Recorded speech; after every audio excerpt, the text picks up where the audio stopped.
এখন শুনবেন আজকের গুরুত্বপূর্ণ খবরের শিরোনাম। ৩ জিম্বির মুক্তির পর ১৮৩ ফিলিস্তিনকে মুক্তি দিল ইসরায়েল। নেতানিয়াহুর ফিলিস্তিন রাষ্ট্র প্রতিষ্ঠার উদ্ভূত তন্ত্র প্রত্যাখ্যান সৌদি আরবের। গাজার ধ্বংসস্তূপের নিচে ১২,০০০ লাশ। মালিতে গাড়ি বহনের চোরাগোপ্তা হামলায় ৫০ জনের বেশি নিহত। পরবর্তী যুদ্ধে মার্কিন যুক্তরাষ্ট্র খুব বাজেভাবে হেরে যাবে জানিয়েছেন ইলন মাস্ক।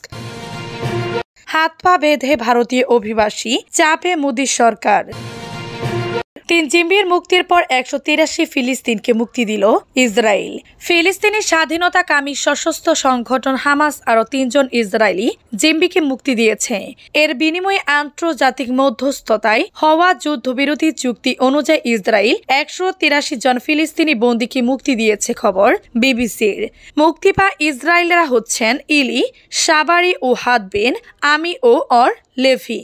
তাদের শনিবার সকালে রেড ক্রসের কাছে হস্তান্তর করা হয়। পরে তারা ইসরায়েলে তাদের পরিবার সঙ্গে একত্রিত হয়। তবে তাদের সুস্থতা নিয়ে উদ্বেগ তৈরি হয়েছে। যুক্তরাষ্ট্রে থাকা সারাবির পরিবার তাকে অস্থির মশার অবস্থায় দেখা কষ্টের বলে বর্ণনা করেছে।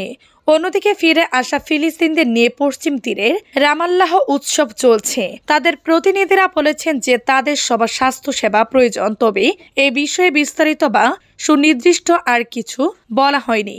গত ১৯ জানুয়ারি যুদ্ধবিরতি শুরু হওয়ার পর এ পর্যন্ত ২১ জন ইসরায়েলি জিম্বি ও ৫৬৬ জন ফিলিস্তিনি বন্দী মুক্তি পেয়েছে। যুদ্ধবিরতি চুক্তির প্রথম ধাপ শেষ হওয়া পর্যন্ত ৩৩ জন জিম্বি ও ১,৯০০ জন ফিলিস্তিনি মুক্তি পাবে বলে আশা করা হচ্ছে। ইসরায়েল অবশ্য জানিয়েছে যে ৩৩ জন জিম্বির মধ্যে ৮ জন মারা গেছে। নেতানিয়াহুর ফিলিস্তিন রাষ্ট্র প্রতিষ্ঠার উদ্ভূত তন্ত্র প্রত্যাখ্যান সৌদি আরবের। দখলদার ইসরায়েলের প্রধানমন্ত্রী বেনিয়ামিন নেতানিয়াহুর স্বাধীন ফিলিস্তিনি রাষ্ট্র প্রতিষ্ঠার উদ্ভূত তন্ত্র নিয়ে তীব্র প্রতিবাদ জানিয়েছে সৌদি আরব। নেতানিয়াহুর বক্তব্য প্রত্যাখ্যান করে সৌদি আরবের পররাষ্ট্র মন্ত্রণালয় রবিবার এক বিবৃতি দিয়েছে। খবর রয়টার্সের। এর আগে নেতানিয়াহু বলেছেন, সৌদি আরবে অনেক খালি জায়গা, সেখানে ফিলিস্তিনি রাষ্ট্র গঠন হোক। জানে মিশর এবং জর্ডানও নিন্দা করেছে। নেতানিয়াহুর ওই বক্তব্য প্রত্যাখ্যান করে বিবৃতি দিয়ে নিজেদের অবস্থান পরিষ্কার করেছে সৌদি আরব। যদিও বিবৃতিতে সৌদি ভূখণ্ডে ফিলিস্তিনি রাষ্ট্র প্রতিষ্ঠার বিষয়ে সরকারি মন্তব্যের উল্লেখ করা হয়নি। সৌদি পররাষ্ট্র মন্ত্রণালয় বলেছে, গাজায় ফিলিস্তিনি ভাইদের বিরুদ্ধে ইসরায়েলি বাহিনীর ক্রমাগত হামলা এবং ফিলিস্তিনদের জাতিগত নির্মূল করার প্রয়াস থেকে মনোযোগ সরিয়ে নেওয়ার লক্ষ্যে এ ধরনের বক্তব্য দেওয়া হয়েছে। বিবৃতিতে পররাষ্ট্র মন্ত্রণালয় জানায়, ফিলিস্তিনদের ভ্রাম্যপ্রতিম জনগণের কাছে ফিলিস্তিনি ভূখণ্ডের অর্থ এবং সেই ভূমির সঙ্গে এর মানসিক, ঐতিহাসিক ও আইনি সম্পর্ক কি এই উগ্রপন্থী ও দখলদারদের বোঝার সক্ষমতা নেই। এই ভূমিতে ফিলিস্তিনি জনগণই প্রথমে বসবাসের অধিকার রাখে। গাজার ধ্বংসস্তূপের নিচে ১২,০০০ লাশ। ইহুদিবাদী ইসরায়েলের গণহত্যা অভিযান ধ্বংসস্তূপে পরিণত হওয়া গাজা উপত্যকার বিধ্বস্ত ঘরবাড়ির নিচে অন্তত ১২,০০০ মরদেহ চাপা পড়ে আছে বলে আশঙ্কা প্রকাশ করেছে গাজার সরকারি গণমাধ্যম অধিদপ্তর। তেল আবিব এর সব ধ্বংসস্তূপ সরানোর জন্য গাজায় ভারী যন্ত্রপাতি প্রবেশে বাধা দেয় এই ঘোষণা দেয়া হলো। শনিবার ৮ ফেব্রুয়ারি পশ্চিম তীর থেকে গাজার সরকারি বার্তা সংস্থা ওয়াফা এই খবর জানায়। গাজার সরকারি গণমাধ্যম অধিদপ্তরের প্রধান সালামা মারুফ গতকাল শুক্রবার গাজা সিটির বাপিস্টিক হাসপাতালে এক সংবাদ সম্মেলনে বলেন, গাজায় ভারী যন্ত্রপাতি প্রবেশ করতে না দেয় বিধ্বস্ত ভবনগুলো নিচ থেকে লাশ বের করার কাজে বেগ পেতে হচ্ছে। তিনি আরো বলেন, ইসরায়েল যদি এভাবে বাধা দিয়ে যায় তাহলে হামাসের হাতে আটক যেসব জিম্মি ইহুদিবাদীদের বিমান হামলায় ঘরবাড়ি চাপা পড়ে নিহত হয়েছে তাদের লাশ উদ্ধার করে তেল আবিবের কাছে হস্তান্তর করা সম্ভব হবে না। গাজায় ১৫ মাসের বেশি সময় ধরে ইসরায়েলের চালানো গণহত্যায় ৪৭,৫৮৩ ব্যক্তি নিশ্চিত মৃত্যু হয়েছে। এছাড়া আহত হয়েছেন আরো ১,১১,৬৩৩ ফিলিস্তিনের।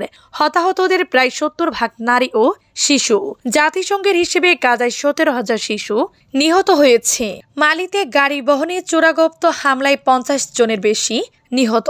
মালির উত্তর পূর্ব অঞ্চলের গাঁও শহরের কাছে বেসামরিক এক গাড়ি বহন ও এর পাহারায় থাকা সেনাদের উপর স্বতন্ত্র আক্রমণকারীদের চূড়াগুপ্তা হামলায় 50 জনের বেশি নিহত হয়েছেন। গতকাল শুক্রবার হামলার ঘটনাটি ঘটে ব্রিটিশ বার্তা সংস্থা রয়টার্স তাদের এক প্রতিবেদনে এই খবর জানিয়েছে। খবরে বলা হয়, স্থানীয় এক কর্মকর্তা ও বাসিন্দারা জানান, শুক্রবার গাঁও থেকে প্রায় 30 কিলোমিটার দূরে কোবে গ্রামের কাছে হামলার ঘটনাটি ঘটে। মালির এই অঞ্চলে এক দশকের বেশি সময় ধরে ইসলামিক টেস্ট IS ও আল কায়েদার স্বীকৃতি সশস্ত্র গোষ্ঠীগুলো তৎপরতা চালিয়ে আসছে। এসব গোষ্ঠীর সশস্ত্র তৎপরতার কারণে মালি প্রতিবেশী বুর্কিনা ফাসো ও নাইজারে অস্থিরতা বিরাজ করছে। নাম প্রকাশ না করার শর্তে স্থানীয় ওই কর্মকর্তা শনিবার রয়টার্সকে বলেন, লোকজন গাড়িগুলো থেকে ঝাঁপিয়ে পড়ে পালাতে থাকে। অনেক বেসামরিক হতাহত হয়েছেন। এই কর্মকর্তা জানান, গাওয়ারের সরকারি হাসপাতালে 56টি মরদেহের তথ্য রেকর্ড করা হয়েছে।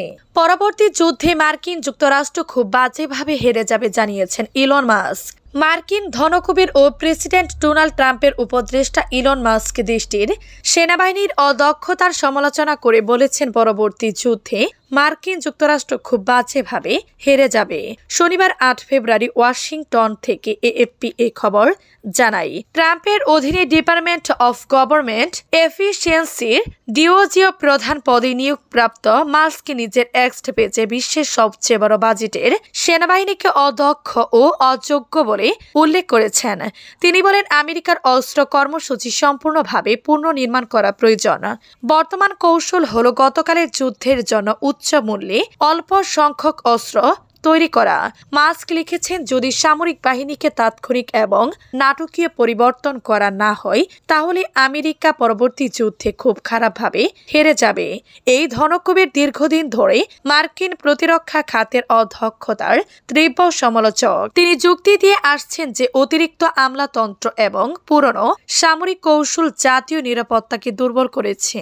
ইলন মাস্কের আগে গত 5 ফেব্রুয়ারি যুক্তরাষ্ট্রের ওয়েস্ট পয়েন্টে ইউনাইটেড স্টেটস মিলিটারি একাডেমিতে যুদ্ধের ভবিষ্যৎ নিয়ে আলোচনা করার সময় পরবর্তী যুদ্ধগুলিতে ড্রোন এবং কৃত্রিম বুদ্ধিমত্তা বা AI এর ভূমিকার উপর জোর দিয়ে বলেছেন, ইউক্রেনের বর্তমান যুদ্ধটি এরই মধ্যে একটি ড্রোন যুদ্ধে পরিণত হয়েছে। হাত পা বেঁধে ভারতীয় অভিবাসী ফেরত চাপে মোদী সরকার। নির্বাচনী প্রতিশ্রুতি অনুযায়ী অবৈধ অভিবাসীদের নিজ দেশে ফেরত পাঠাচ্ছেন মার্কিন প্রেসিডেন্ট ডোনাল্ড ট্রাম্প। এরই ধারাবাহিকতায় সম্প্রতি 104 ভারতীয়কে ফেরত পাঠানো হয়েছে। তাদেরকে হাত পা বেঁধে মার্কিন সামরিক বিমানে করে ফেরত পাঠানো হয়। এনে দেশটিতে বিরোধীদের ব্যাপক সমালোচনার মুখে পড়েছে ভারতের মোদী সরকার। স্থানীয় সংবাদ মাধ্যমের প্রতিবেদন থেকে জানা গেছে, যুক্তরাষ্ট্রে অভিবাসী স্বামীকে বারবার ফোন কল দিচ্ছিলেন ভারতের কলবিন্দর কর।